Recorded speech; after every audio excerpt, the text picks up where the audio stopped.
Hello दोस्तों, हमारे इस चैनल पे आपका स्वागत है। तो आज के इस वीडियो में हम डिस्कशन करेंगे क्लास 12th का टॉपिक मैग्नेटिज़्म। ठीक है, क्लास 12th का यूनिट नंबर 3 मैग्नेटिज़्म। तो उसमें हमने क्या क्या डिस्कस कर लिया उसको भी आप देख लीजिए। हमने बायोट-सावर्ट्स लॉ फिनिश कर दिया है। उसके बाद अगर एक लॉन्ग वायर में करंट फ्लो हो रहा है तो उसकी वजह से किसी पॉइंट पी पर मैग्नेटिक फील्ड की वैल्यू कितनी होगी। ठीक, और उसमें कुछ हमने इसके स्पेशल केसेस भी देखे थे। अगर वो इन्फिनेटली लॉन्ग वायर है तो उसकी वजह से किसी पी पॉइंट पर मैग्नेटिक फील्ड की वैल्यू कितनी होगी, या फिर सेमी इन्फिनाइट है तो उसकी वजह से पॉइंट पी पर वैल्यू कितनी होगी। ठीक है, एक हमने डिस्कस किया था कि अगर कोई सर्कुलर वायर है, ठीक है, उसमें करंट फ्लो हो रहा है आई, जिसकी वजह से उसके सेंटर पर मैग्नेटिक फील्ड की वैल्यू कितनी होगी। उसके बाद हम डिस्कशन किए थे कोई एक सर्कुलर वायर है, ठीक है, सर्कुलर एक वायर है, रिंग है, उसमें अगर करंट फ्लो हो रहा है तो उसके एक्सिस पे मैग्नेटिक फील्ड कितना होगा। और उसके बाद हम डिस्कशन किए थे एम्पेयर सर्किट लॉ, फिर हमने सोलेनॉइड एंड टॉरॉइड्स के बारे में डिस्कस किया था। तो बेसिकली मैग्नेटिक फील्ड के बारे में पिछले लेक्चर में हम डिस्कशन किए थे मैग्नेटिक फील्ड के बारे में। लेकिन आज की इस वीडियो में डिस्कशन करेंगे force on a moving charge. ठीक है, force on a moving charge in a magnetic field. तो आज का जो हमारा टॉपिक है वो है force on moving charge in a magnetic field. तो अगर आपको वीडियो पसंद आएगी तो वीडियो को लाइक और हमारे इस चैनल को सब्सक्राइब कर सकते हैं। तो बिना टाइम वेस्ट के वीडियो को शुरू करते हैं।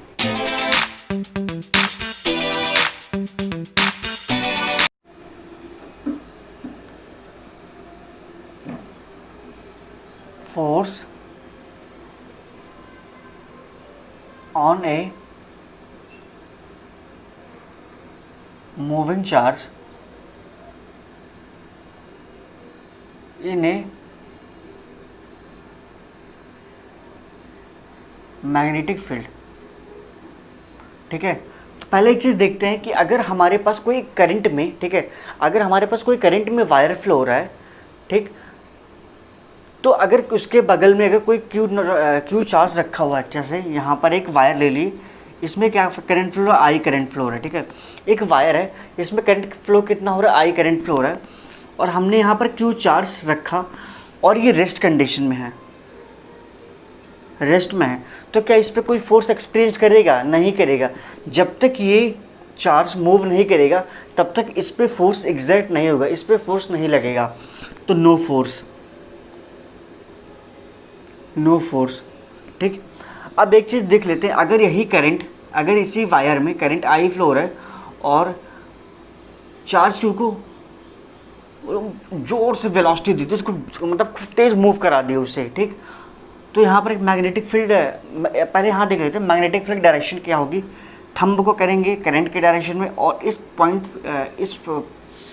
पॉइंट को, मिडिल फिंगर को इस पॉइंट पर रखेंगे तो ये कहाँ कर्ल करेंगे फिंगर, या फिर इस पर ऐसे रखेंगे तो ये इनवर्ड आ रहा है, या फिर यहाँ पर इसे कर्ल करेंगे तो यहाँ पर क्या मैग्नेटिक फील्ड डायरेक्शन इनवर्ड आएगी, यहाँ पर भी मैग्नेटिक फील्ड की डायरेक्शन इनवर्ड आएगी। ठीक है, तो यहाँ पर कोई किसी वायर में करंट फ्लो हो रहा है आई, ठीक है, अगर क्यू चार्ज रखा हुआ है, अगर ये रेस्ट कंडीशन में है तो इस पर कोई फोर्स नहीं लगेगा। लेकिन अगर इसी क्यू चार्ज को मूव कराएं वी वेलोसिटी से तो इस पर क्या फोर्स एक्सपीरियंस करेगा? बिल्कुल करेगा। जब इसे वी वेलोसिटी से मूव करेंगे, कुछ टाइम के बाद करेंगे कि ये जो चार्ज है ये अपने पाथ से क्या डिफ्लेक्ट हो जाएगा, तो इस पर क्या एक फोर्स लगेगा। ठीक है, तो इस पर एक मैग्नेटिक फोर्स लगेगा। ठीक है, मैग्नेटिक फोर्स। अब मैग्नेटिक फोर्स की वैल्यू कितनी होती है? एफ मैग्नेटिक इक्वल टू क्या हो जाएगा? Q v cross v. ठीक है, एफ मैग्नेटिक यानी magnetic force equals to q v cross B. ठीक है, आप इसको ऐसे भी कर सकते हैं, F magnetic q v B. अगर यहाँ क्रॉस प्रोडक्ट अगर यहाँ क्रॉस प्रोडक्ट है, अगर इसको वेक्टर के फॉर्म में, स्केलर फॉर्म में लिखना चाहें तो कैसे करेंगे? क्यू वी बी, और यहाँ पर दोनों के बीच में क्या एंगल होता है? Sine theta. Sine theta angle थोड़ा सा देख लेते हैं किसके किसके बीच में होता है। ठीक है, तो जैसे हमारे पास एक कोई वेलोसिटी की डायरेक्शन ये है, ठीक, और मैग्नेटिक फील्ड की ये है, तो हम वी क्रॉस ये करते हैं, ठीक है। और इन दोनों के बीच में एंगल जो होता है ये बेसिकली हम लेते हैं वेलोसिटी एंड मैग्नेटिक फील्ड के बीच में। तो ये साइन थीटा क्या है, angle between, theta is angle between velocity and magnetic field, ठीक। तो ये चीज़ समझ में आई। अब कुछ इसके स्पेशल केसेस देख लेते हैं।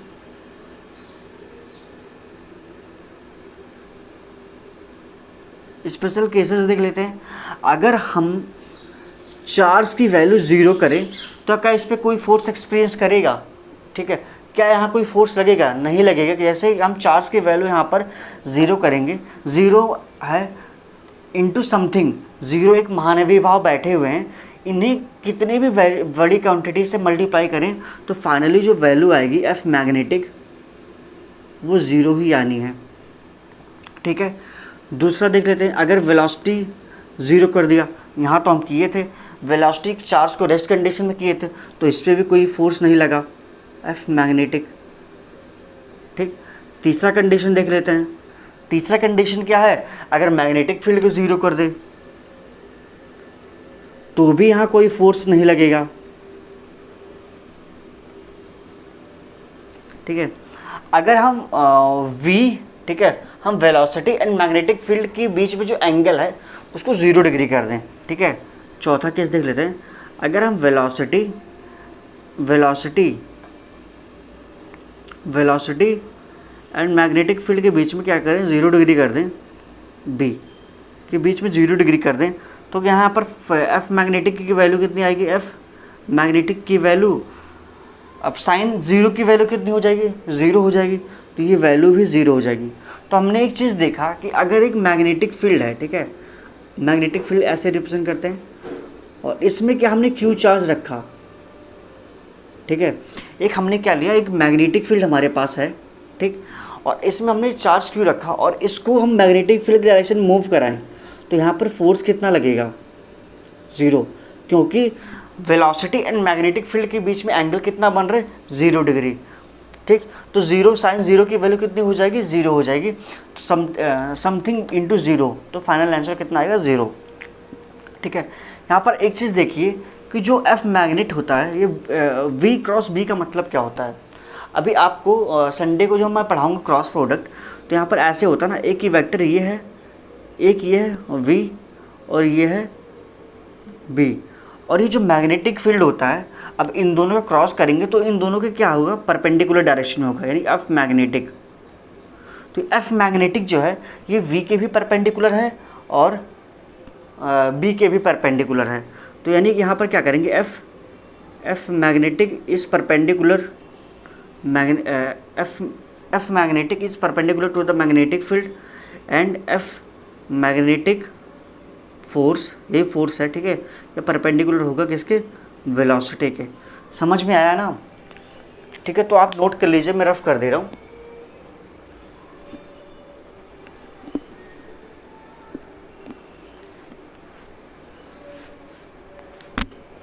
अब हम डिस्कशन करेंगे डायरेक्शन। डायरेक्शन बहुत इंपॉर्टेंट है। डायरेक्शन ऑफ मैग्नेटिक फोर्स, ठीक है।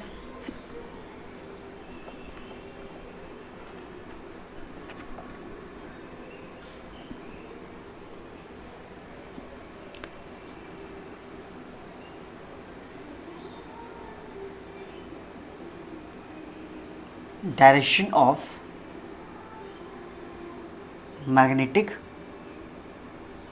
फोर्स, जिसमें बहुत सारे मेथड्स हैं हम डायरेक्शन को निकालने के लिए, ठीक है। तो सबसे पहला इसमें देखते हैं स्क्रू रूल्स।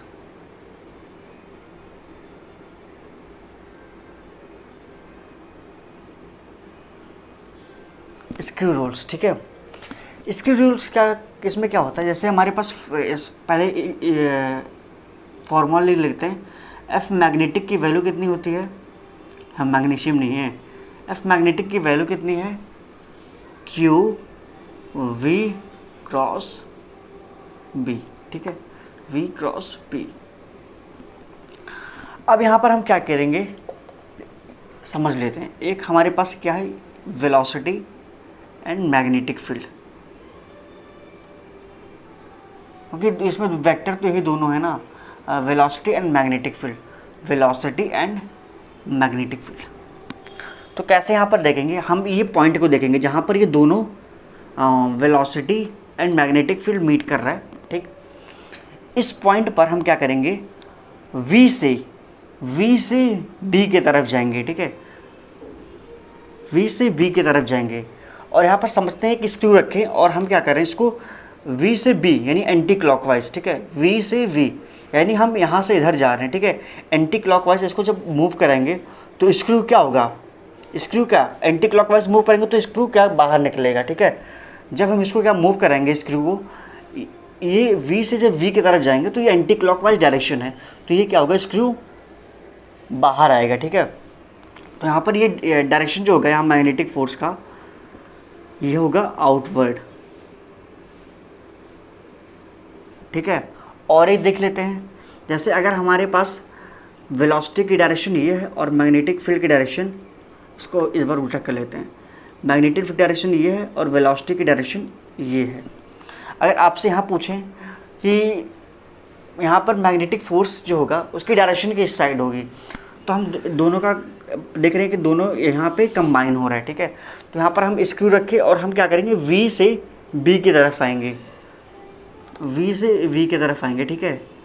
तो यहाँ पर क्या होगा, जब हम स्क्रू क्लॉकवाइज डायरेक्शन मूव कराएंगे, हम स्क्रू को क्लॉकवाइज डायरेक्शन मूव कराएंगे तो स्क्रू क्या हो जाएगा, अंदर जाने लगेगा, तो यहाँ पर क्या हो जाएगा, इनवर्ड।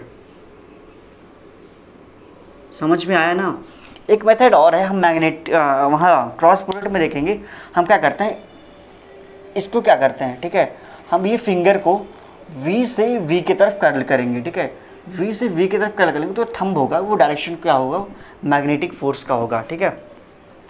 वैसे यहाँ भी करेंगे कि हम V से V की तरफ कर्ल करेंगे, V से V की तरफ कर्ल करेंगे तो ये थंब क्या होगा, इन्वर्टेड डायरेक्शन में होगा, ठीक है। तो ये समझ में आया होगा स्क्रू रूल्स क्या होता है। स्क्रू रूल्स क्या होता है, एक मैग्नेटिक फील्ड है और एक वेलोसिटी है, ठीक है। तो अगर हम ये दोनों मैग्नेटिक फील्ड और वेलोसिटी जहाँ मीट कर रहे हैं वहाँ पर एक स्क्रू रखेंगे और इसको V से V की तरफ मूव करवाएंगे, तो V से V की तरफ मूव करेंगे तो क्या हम चलेंगे एंटी क्लॉकवाइज डायरेक्शन। तो एंटी क्लॉकवाइज डायरेक्शन में क्या होता है, हमारा स्क्रू बाहर आने लगता है। समझ में आया। अब यहाँ पर हम देखेंगे फ्लेमिंग लेफ्ट हैंड रूल, ठीक।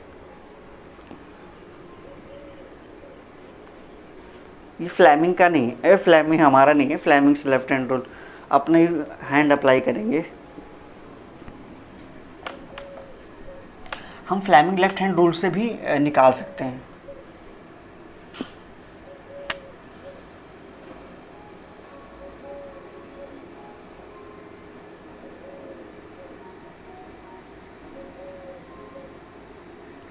लेफ्ट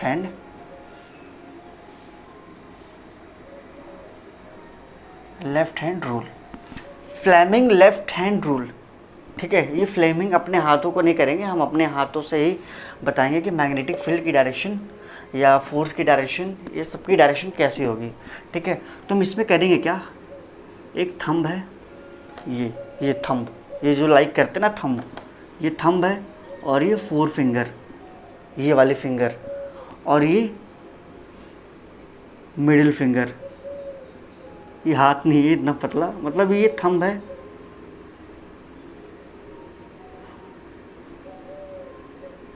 थंब, फोर फिंगर, ठीक है, और ये मिडिल फिंगर,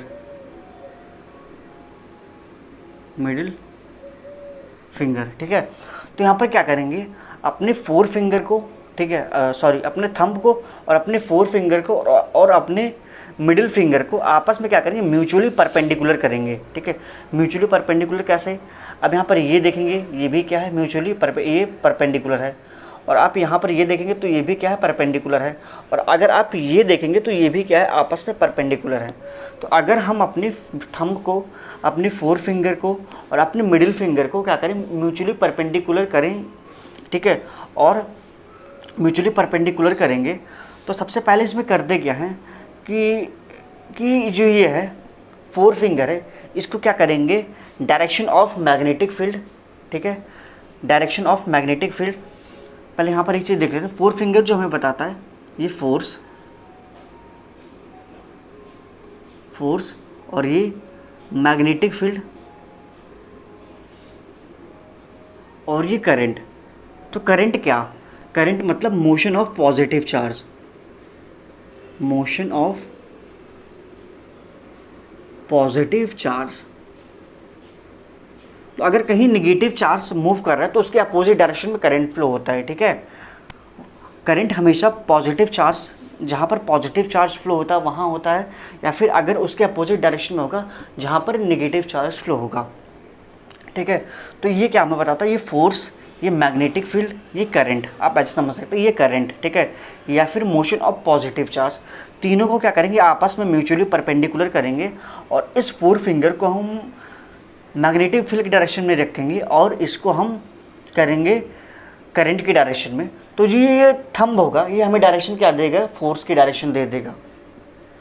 फिर से सुन लीजिए, हमारे पास लेफ्ट हैंड रूल है, ठीक है, लेफ्ट हैंड हमारे पास है और इस फिंगर को, फोर फिंगर को हम डायरेक्शन किसके करेंगे, किसके डायरेक्शन में, मैग्नेटिक फील्ड की डायरेक्शन में रखेंगे और इस मिडिल फिंगर को हम करेंगे करंट की डायरेक्शन में। तो जो हमारा इन दोनों को करने के बाद जो हमारा थंब होगा वो डायरेक्शन किसका बताएगा, मैग्नेटिक फोर्स का। तो एक एग्जांपल लेके समझ लेते हैं। जैसे हमारे पास ये मैग्नेटिक फील्ड है,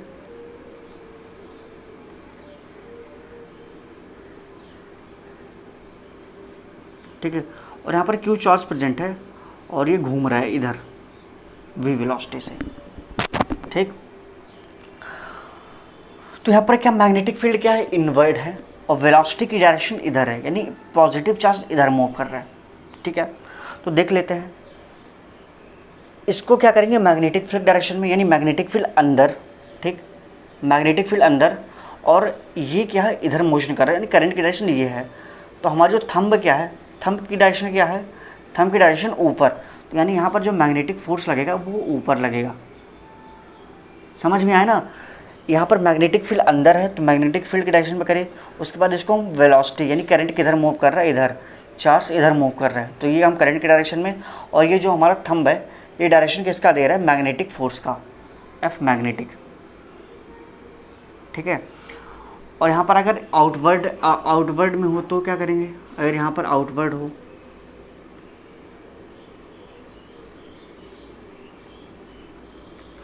यहाँ पर क्यू चार्ज है और वो इधर मूव कर रहा है, क्यू चार्ज इधर मूव कर रहा है, तो हम कैसे करेंगे, अब देखेंगे ये यहाँ पर मैग्नेटिक फील्ड डायरेक्शन आउटवर्ड, तो आउटवर्ड कर दिए।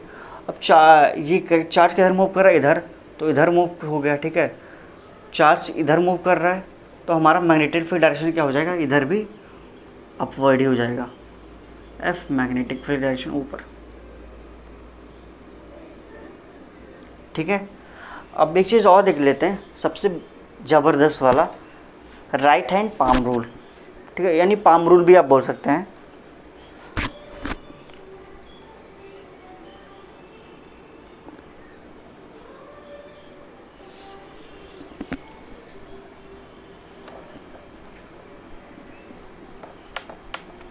तीसरा क्या है, राइट हैंड पाम रूल।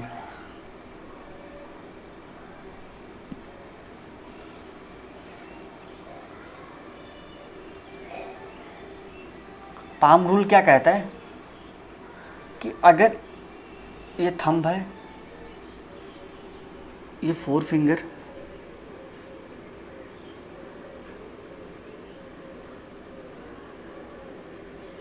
थोड़ी सी ड्राइंग अच्छी नहीं है, तो ये हमारा क्या है, थंब है, ठीक है, ये हमारा थंब है और ये हमारा थंब है और ये हमारे क्या फिंगर्स हैं, ठीक है, हमारा ये थंब है, हम ये हमेशा राइट हैंड होते हैं, ठीक है, राइट हैंड पाम रूल इसे बोल सकते हैं आप,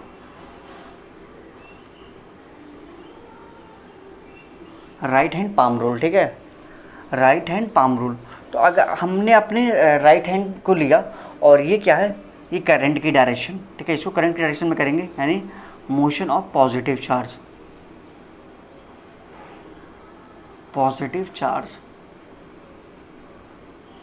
ठीक है, ये मोशन ऑफ पॉजिटिव चार्ज है और इसको हम क्या करेंगे, करंट की डायरेक्शन में रखेंगे और इस फिंगर को हम करेंगे मैग्नेटिक फील्ड की डायरेक्शन में। तो हमारा जो ये पाम होगा, जो हमारा ये पाम होगा वो क्या बताएगा, डायरेक्शन ऑफ फोर्स,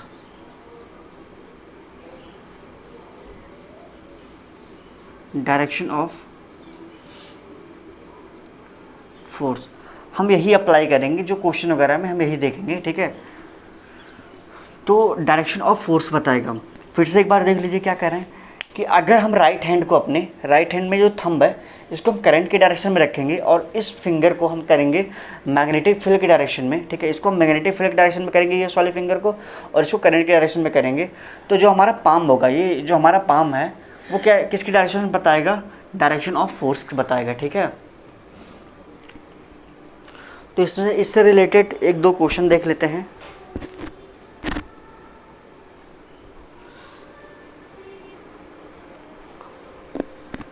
तो एक क्वेश्चन देख लेते हैं। Electron is moving at 10⁻⁻⁶ metre per second in the direction of parallel to the current of 5 ampere flow through infinitely long straight wire separated by the perpendicular distance of 10 centimeter in the air.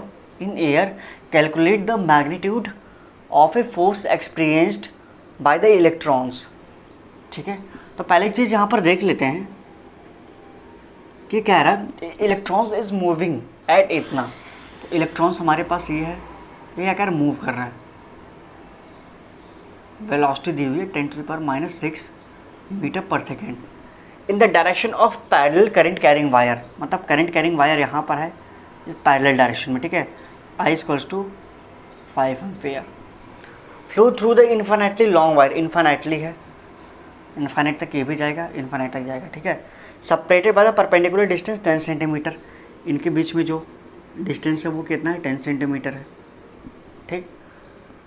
अब हमें क्या करना है, calculate the magnitude of the force experienced by the electrons, ठीक है। तो यहाँ पर मैग्नेटिक फील्ड डायरेक्शन करंट की डायरेक्शन में करेंगे, इसको कर्ल करेंगे फिंगर, तो मैग्नेटिक फील्ड डायरेक्शन यहाँ पर क्या हो जाएगी, इनवर्ड। इस पॉइंट पर, इस इलेक्ट्रॉन की जगह पर मैग्नेटिक फील्ड डायरेक्शन इधर हो जाएगी, ठीक है। तो हम फोर्स के लिए क्या फॉर्मूला देखते हैं, F equals to q v B sine theta, ठीक है। क्यू हमारे पास गिवन है, ठीक है, क्यू हमारे पास गिवन है, electrons is moving at the इतना इन द डायरेक्शन, क्यू की वैल्यू हमें पता रहता है, ठीक है। उसके बाद हम क्या करेंगे, वेलोसिटी, क्योंकि क्यू वही इलेक्ट्रॉन की, क्यू चार्ज की वैल्यू कितनी होती है, 10⁻1.6 इंटू 10⁻−19 कूलम होता है ना, वो वैल्यू रखेंगे। वेलोसिटी दी हुई है और मैग्नेटिक फील्ड नहीं दिया हुआ है, तो मैग्नेटिक फील्ड की वैल्यू निकाल लेंगे। B equals to infinitely long wire है, तो ये जो होता है ये 2π म्यू नॉट, ये B equals to mu naught I into 2π होता है, ठीक है। म्यू नॉट की वैल्यू 4π इंटू 10⁻⁻7 इंटू करेंट कितना है 5 ampere upon 2 into pi, a की वैल्यू कितनी है, ये 10, इसको 10⁻⁻1 तक लिख सकते हैं, 10⁻⁻1, ओके। इसको मीटर में कन्वर्ट करेंगे तो 0.1 सेंटीमीटर आएगा, तो इसको हम पावर के टर्म्स में लिखते हैं। पाई से पाई कैंसिल आउट, 2 1 जा 2, 2 2 जा 4, ठीक है। 5 2 जा 10, 10 इंटू 10⁻⁻7 प्लस यहाँ पर क्या हो जाएगा +1, और यह -6, और ये नेगेटिव में -6 और ये पॉजिटिव में 10 है, तो यहाँ पर वैल्यू आएगी 10⁻⁻5 तस्ला, 10⁻⁻5 तस्ला, तो ये तस्ला नहीं टेस्ला है, ठीक है। तो यहाँ पर वैल्यूज पुट कर देंगे कि वैल्यू 1.6 इंटू 10⁻⁻19 कूलम, वेलोसिटी कितना दिया हुआ है 10⁻⁻6, ठीक, 10⁻⁻6, ठीक है, 10⁻⁻6, और वेलोसिटी की वैल्यू मैग्नेटिक फील्ड की वैल्यू 10⁻⁻5 इंटू साइन, एंगल कितना है, मैग्नेटिक फील्ड डायरेक्शन ऊपर और वेलोसिटी की डायरेक्शन ऊपर, मैग्नेटिक फील्ड डायरेक्शन इनवर्ड, दोनों के बीच में एंगल कितना है 90 डिग्री, 90 डिग्री, ठीक है। F इक्वल्स टू 1.6 इंटू, ये कैलकुलेट करेंगे तो 10⁻⁻19 इंटू 10⁻⁻, ये कितना हो जाएगा -11, ठीक। F equals to 1.6 into 10⁻⁻30 newton आएगा। ठीक है, 10 कितना आएगा, फोर्स की वैल्यू कितनी आएगी, 1.6 इंटू 10⁻⁻30 न्यूटन। ठीक, 10⁻⁻30 न्यूटन। तो बेसिकली आज की वीडियो में बस इतना ही करेंगे। अगर आपको वीडियो पसंद आई हो तो वीडियो को लाइक और हमारे चैनल को सब्सक्राइब कर सकते हैं। तो थैंक यू सो मच।